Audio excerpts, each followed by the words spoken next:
Сегодня у меня такая тема, и она называется «Интуитивное питание для начинающих». Что это и как перестать считать калории наконец-то?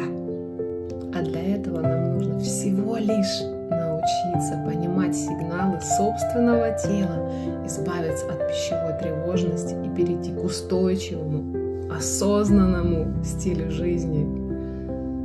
Если вы устали от подсчета калорий, от срывов и диет, сегодня я расскажу, как перейти к интуитивному питанию и не бояться еды. Итак, 5 шагов, с помощью которых вы начнете есть по-настоящему свободно и здорово. А сейчас я бы хотела сказать все-таки, что такое интуитивное питание. Интуитивное питание, если объяснить двумя словами, это стиль жизни, это не диета. У него есть определенные принципы, например, уважение к голоду и сытости, осознанность при еде, отказ от пищевого контроля и ярлыков: плохая еда, вредная еда. Я объясню дальше, почему это работает и почему вы не будете это есть. Когда мы слышим, что какая-то из питательных привычек позволяет нам есть пищу, да, плохую и вредную, у нас сразу происходит отторжение такое, знаете, непринятие. То есть как? Зачем мне это нужно? Нет, это плохая рекомендация. Дослушайте это видео до конца, и вы поймете, что это не плохая рекомендация. Вы поймете почему. Вы поймете, что у вас не будет плохой и вредной еды. Но вы будете это сами.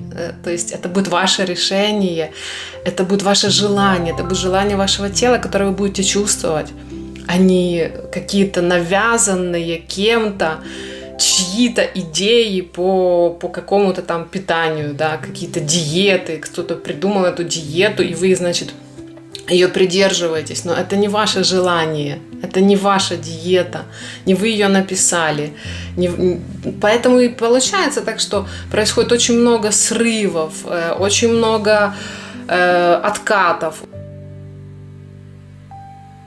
Очень много, когда вес возвращается обратно, потому что ваш организм протестует. Поймите же вы, наконец-то.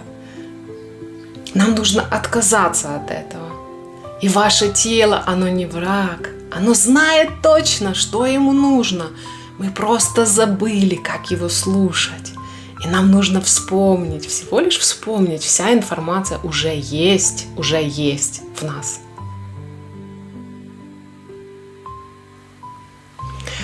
Итак, 5 шагов к началу.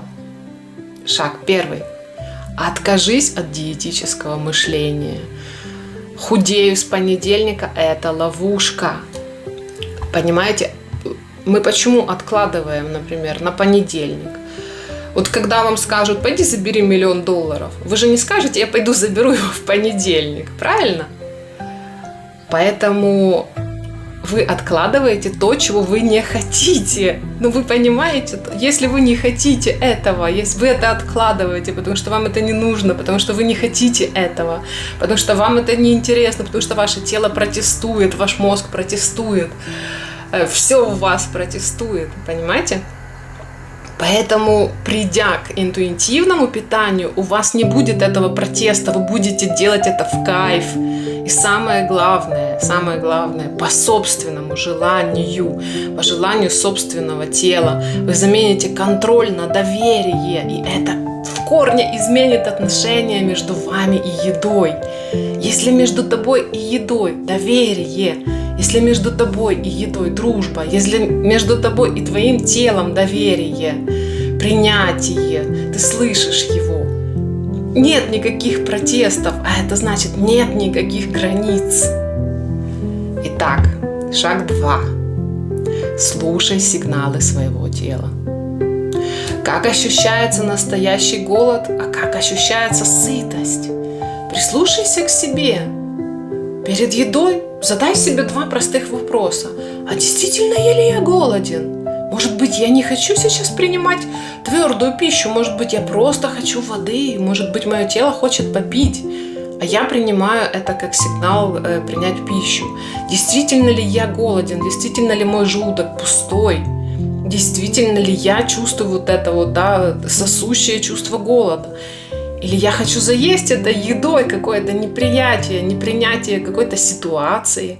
Возможно, ты удивишься, если ты начнешь записывать вот перед каждой едой, задавай себе вопрос, что я заедаю? Что я заедаю сейчас? И ты будешь шокирован тому, что ты поймешь, что твой организм не хочет есть. Он пытается заесть апатию, он пытается заесть плохое настроение, он пытается едой компенсировать эмоциональные какие-то такие, знаешь, срывы, эмоциональное неприятие, какие-то эмоциональные обиды, чего-то недостаток какой-то. Мы пытаемся этой едой просто взять и заменить. Но мы не можем этого сделать на самом деле, потому что еда не заменяет этого всего. Как ощущается настоящий голод? Как ощущается сытость? Итак, шаг номер 3.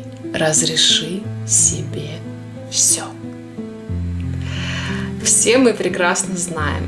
Еще, наверное, с детства эта история знакома каждому. Когда мама говорит, что тебе нельзя это делать, это становится навязчивой идеей, и ты реально хочешь сделать это намного сильнее, чем хотел до этого.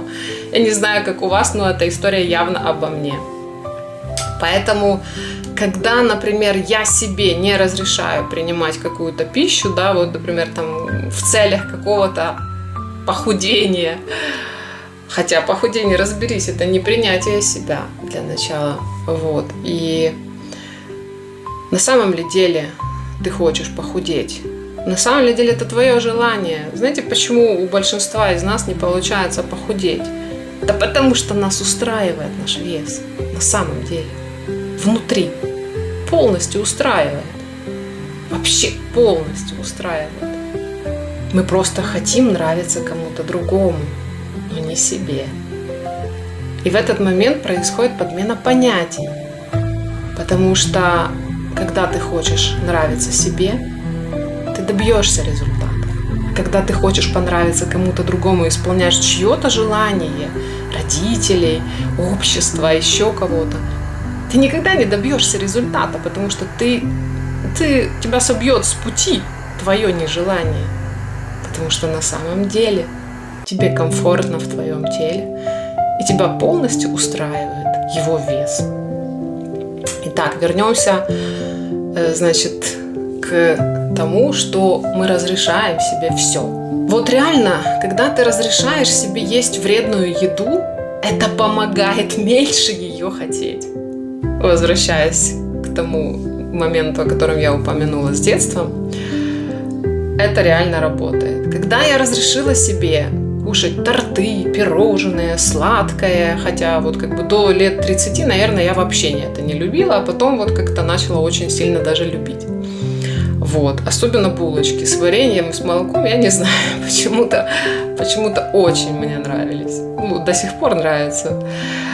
И вы знаете, когда ты разрешаешь себе это, и ты берешь это в руку, смотришь на этот кусок торта, и ты почему-то задаешь себе вопрос, а реально я хочу сейчас этот торт съесть? И тут я, знаете, вот из моего личного опыта, и тут я смотрю на стол, на вот этот кусок торта в руке или в тарелке, да, и смотрю на стол, там лежат реально сочные, вкусные ягоды. И я понимаю, что я хочу сейчас этих ягод.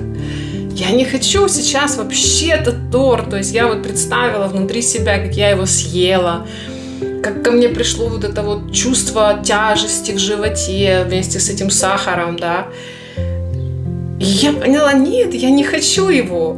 Вот реально, я его не хочу. Я хочу просто сейчас вот съесть вот этих вот ягод, попить там какого-то травяного чая и все. мне не хочется этого торта. Вот почему главное себя слушать, почему главное себе разрешить все. Разрешить все — это не призыв к тому, чтобы есть торты или там какую-то нездоровую пищу, картошку фри. Да ты поставь перед собой порцию картошки фри, которую ты так любишь, и загляни внутрь своего тела. Что твое тело чувствует, когда ты смотришь на эту картошку? Ты обалдеешь от того, что ты услышишь. Просто. Ты будешь в шоке. И обязательно напиши в комментарии, что твое тело тебе скажет. Мне очень интересно вот реально услышать, что вы почувствуете и как отреагирует ваше тело на то, что хозяин наконец-то начал прислушиваться к себе и чувствовать сам себя, а не вот это вот бесконтрольное какое-то засовывание в рот всего в подряд, а потом еще какой-то жесткий ужасный контроль в виде диет. Итак, шаг номер 4. Это осознанная еда. Принципы Mindful Eating заключаются в том, такое знаменитое выражение, что мы едим в тишине, без экрана, с вниманием ко вкусу. Вот реально, положите себе еду, сядьте за стол и не смотрите ни телевизоры, никаких там лишних разговоров, не отвлекайтесь ни от чего, только вы, ваше тело и еда. Попробуйте почувствовать вкус этой еды, попробуйте поесть с закрытыми глазами, попробуйте почувствовать консистенцию этой еды, как ваш язык, как весь ваш рот чувствует эту еду. И вы будете шокированы, что большее удовольствие приносит здоровая, живая еда. Это я уже рассказываю как бы на будущее со своего опыта. Потому как реально, когда ты ложишь в рот какие-то ягоды, фрукты, овощи и начинаешь их жевать, это какое-то особое удовольствие, это какой-то бесконечный бешеный кайф, который ты чувствуешь.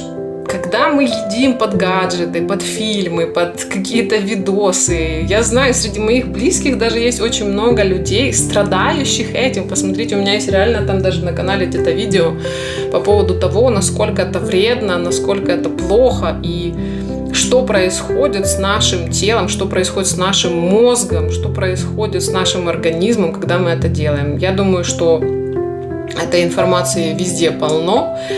И действительно, попробуйте это изменить. Вот попробуйте обязательно. Напишите мне в комментарии, как это работает. Что вы можете об этом сказать? Права я или нет? Вот реально, это будет, если вы начнете это делать, это будут такие бумы в вашем сознании, это будут такие взрывы, шокирующие вас. Приятно шокирующие. Вы не сможете не отреагировать, вы не сможете это проигнорировать, потому что это реальный кайф. И шаг номер 5, я бы назвала его самым-самым главным. Не наказывай себя за неидеальный день. Пищевые чувства не равно вина. Если ты приходишь домой, у тебя был очень сложный, очень тяжелый день, ты начинаешь едой заедать то, о чем я говорила, да, заедать все вот эти проблемы. И это настолько хреново. Вот послушай свое тело, когда ты принимаешь пищу в таком состоянии. Ты поймешь, что ты просто пытаешься себя наказать этой пищей, потому что больше всего в этом состоянии хочется нездоровой пищи, картохи фри, там, что-то пожаренного, потом еще сверху каким-то сладким это все залепить, для того, чтобы залепить вот эти эмоции как можно сильнее, вот забить их просто, вот создать над ними какой-то, да, колпак, а их надо выбросить. Зачем их в своем теле закрывать? Их нужно выбросить, это дерьмо в тебе. От него нужно освободиться определенными там практиками ментальными, да, сказать, да, я выбрасываю, я оставляю за дверью все то дерьмо, которое со мной произошло в течение этого дня. Пускай оно остается за дверью и возвращается тем, от кого оно пришло. Пускай оно возвращается создателем его, да. А я чистым захожу в свой дом. Мой дом, мой храм, мое тело, мой храм. И я спокоен. И, естественно, самое главное, ошибки, поймите, ошибки – это часть пути. И главное не сдаваться. Главное не сдаваться. И даже если ты съел этот кусок торта там, или картохи какой-то фри, или еще чего-то, того, чего бы ты не хотел себе позволить, но позволил, не наказывай себя, не ругай себя. Позволь себе и ошибки, потому что ошибок не делает только тот, кто ничего не делает. А если ты идешь уже на пути к себе, то ошибки – это естественно. Это естественно. И позволь себе их иметь. Потому что каждая ошибка, в ней хранится очень много энергии. В каждой ошибке хранится потенциал.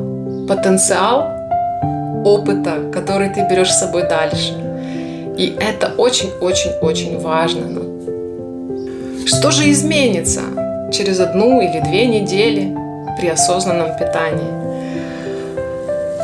В твоем теле будет реально больше энергии. Ты будешь чувствовать себя совсем другим человеком. У тебя будет меньше тяги к сладкому, появится доверие себе. Тело будет реально радо и шокировано тому, что ты наконец-то стал собой. Я вот, например, начала чувствовать, что ем меньше, а наедаюсь больше. Я начала чувствовать, что когда я ем что-то из того, чего хочет мое тело, да, я получаю больше энергии. Я чувствую себя более ресурсной. Если вам откликнулась эта тема, ставьте лайк, подписывайтесь на канал. В следующем видео я расскажу вам обязательно еще что-то очень-очень-очень полезное для нас всех. Пробуйте. Пробуйте хотя бы 1 шаг из тех 5, которые я перечислила. И напишите обязательно в комментариях, как у вас получилось, что произошло с вами после того, как вы посмотрели это видео и воплотили в свою жизнь осознанность.